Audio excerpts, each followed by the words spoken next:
Hello viewers. आज के इस वीडियो में हम एनसीईआरटी गणित कक्षा 10 की प्रश्नावली 4.4 का प्रश्न नंबर 3 हल करेंगे, जिसमें कहा गया है कि क्या ऐसी आम की बगिया बनाना संभव है जिसकी लंबाई चौड़ाई से दुगनी हो और उसका क्षेत्रफल 800 मीटर स्क्वायर हो। यदि है तो उसकी लंबाई और चौड़ाई ज्ञात कीजिए। तो प्रश्न में एक आम की बगिया की बात की जा रही है। तो यहाँ हमने एक आयताकार चित्र बना लिया, जिसे हमने कह दिया हमारी आम की बगिया। अब इस आम की बगिया की जो लंबाई है वो चौड़ाई से दुगनी है। तो ये हो गई हमारी लंबाई वाली भुजा और ये हो गई चौड़ाई वाली भुजा। चौड़ाई अगर हम मान लें यहाँ x, तो लंबाई उसकी हो जाएगी दुगनी यानी कि 2x। तो यहाँ लिख दिया गया कि माना आम की बगिया की लंबाई,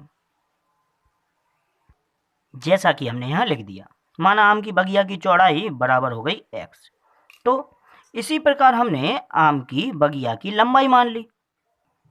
तो आम की बगिया की जो लंबाई है वो चौड़ाई के दुगनी है। अगर चौड़ाई हमारी x है तो लंबाई हमारी हो जाएगी 2x।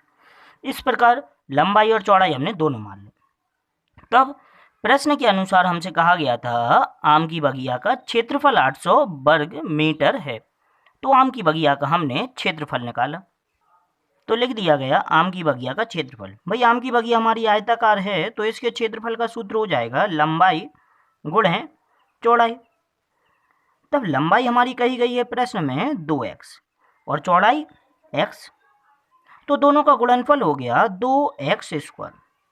क्षेत्रफल हमने निकाल लिया 2x स्क्वायर, लेकिन प्रश्न में कहा गया था कि जो क्षेत्रफल है वो 800 मीटर स्क्वायर के बराबर है। तो 2x स्क्वायर बराबर हो जाएगा 800 मीटर स्क्वायर के। इस प्रकार बने समीकरण 2x स्क्वायर बराबर 800 में यहाँ 2 से ये 800 हमारा कैंसिल हो गया, बचा 400।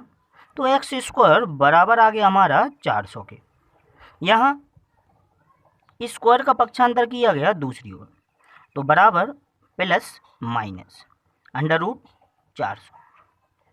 400 का वर्गमूल हमारा हो जाएगा 20। तो x का मान आ गया प्लस माइनस 20। अब x हमने माना था हमारे आम की बगिया की चौड़ाई को, तो चौड़ाई ऋणात्मक तो हो नहीं सकती। तब लिख दिया गया कि चौड़ाई ऋणात्मक नहीं हो सकती, अतः x बराबर नहीं हो सकता है माइनस 20 के। तो x बराबर हमारा हो जाएगा 20। इसका मतलब आम की बगिया की चौड़ाई बराबर हो गई 20 मीटर। इसी प्रकार आम की बगिया की लंबाई, तो लंबाई हमारी बराबर थी 2x के। तो x का मान हमारा निकला है 20, तब लंबाई हमारी हो जाएगी 2 गुणे 20 यानी कि 40 मीटर। इस प्रकार हमने हमारे आम की बगिया की लंबाई और चौड़ाई दोनों ही ज्ञात कर ली।